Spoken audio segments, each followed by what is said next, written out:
If you're looking to get a gauge on the culture in sports, check out SBJ's Best Places to Work in Sports. We have all the companies that scored the highest across various categories and company size. It's a good indicator of the organizations that have worked hard on culture and putting people first. Check it out at sportsbusinessjournal.com, listing the best places to work in sports.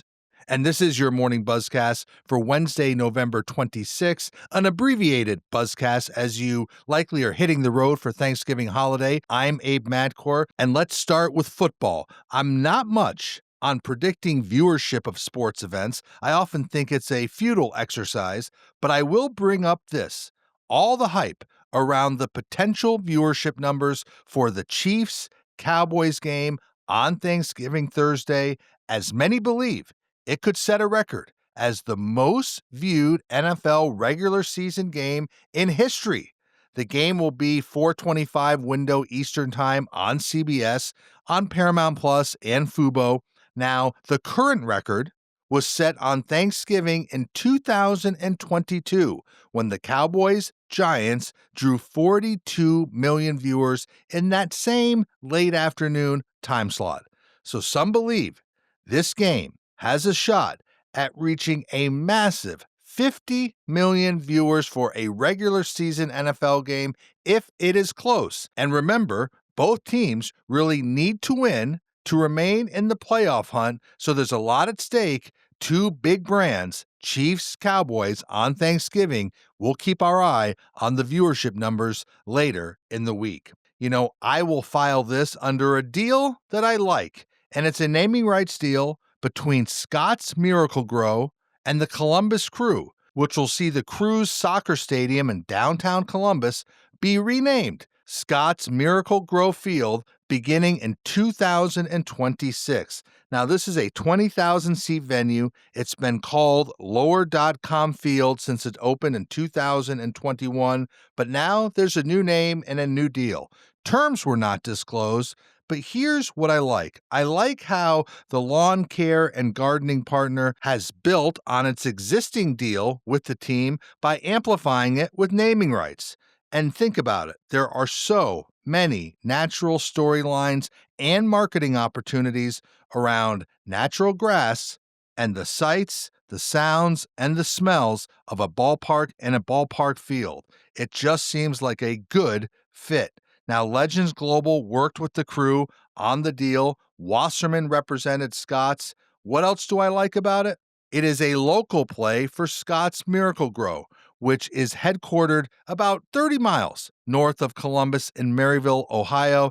The company's marketing relationship with the Crew is more than 15 years old. But again, there are a lot of reasons I like this partnership. Naming rights, Scott's Miracle-Gro, Columbus Crew, and Scott's is already one of the biggest lawn and gardening companies in the nation. Now they're amplifying it with a local deal in their backyard around the Crew. Let's move on. I've shared with you often the importance of ticket sales when it comes to a team's financial success. Sometimes ticket sales get overlooked because we talk about massive media deals, naming rights deals, sponsorship deals. But ticket revenue drives the bus for sports teams. Here's another good example. The Yankees generated almost $340 million at Yankee Stadium in aggregate ticket and premium suite revenue through the end of September. And that is up slightly from the year before. Yankees home attendance was up slightly year over year for the regular season. But that just shows that is just ticket sales and doesn't factor into any other revenue line item, and that's already at $340 million through September. For a more specific example, the Yankees generated nearly $60 million in ticket and suite revenue in just the third quarter, July, August, and September of this year. So again, say all you want about other revenue streams, tickets is where the revenue growth is. Tickets are the foundation of any team's financial success. Let's shift to soccer. I've been impressed by how much Bank of America is leaning into its marketing activation around its rights for the FIFA World Cup. I see it in their marketing. I see it displayed at their ATMs and at their branches. Now, Bank of America has stepped up to sign David Beckham as a soccer ambassador in a 5-year agreement that will focus on Bank of America's debut as a sponsor of the World Cup. They put a lot of money into a FIFA deal, and they plan to use Beckham around that deal. But they'll use Beckham beyond soccer. They'll also target an emphasis on youth access to sports. Why do I like this deal? David Beckham is a very attractive brand endorser, very popular, still very strong Q scores, and this is smart, especially for financial services, as Beckham will certainly be a draw when it comes to VIP clients and prospects and hospitality and premium bespoke experiences with Beckham.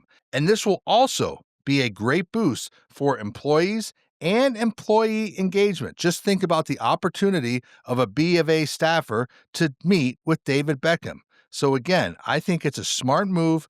Bank of America is really focusing hard on getting as much out of its World Cup sponsorship as possible, and they are definitely leaning in to the activation. We talked about it on the Buzzcast earlier, but more news on Project B. Now, this is the startup league, and yesterday, on Tuesday, Sophie Cunningham became the 8th WNBA player and perhaps the most marquee name to sign with Project B. And this is another move that lends some credibility to this venture. Now remember, Sophie Cunningham has a huge social following. She played with Caitlin Clark on the Fever last season, and she gives the league a talented player who has a big marketing megaphone that can drum up global interest on social media. Now, Project B co-founder Grady Burnett, he was a former executive at Facebook and Google.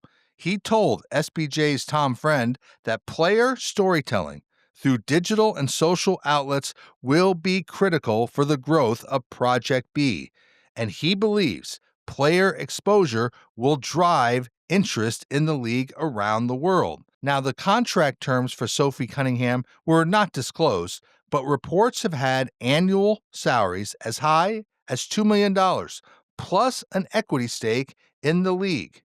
So we will continue to watch what Project B does. They intend to have 6 teams and a total of 66 players when the league launches in the fall of next year, 2026.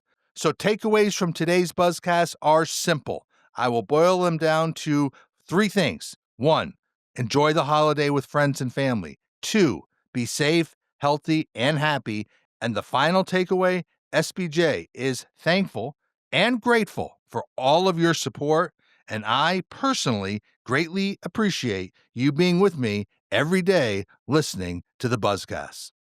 And so that is your morning Buzzcast for Wednesday, November 26th. I'm Abe Madkour. Have a great Thanksgiving holiday. Stay healthy. Be good to each other. I'll speak to you next week.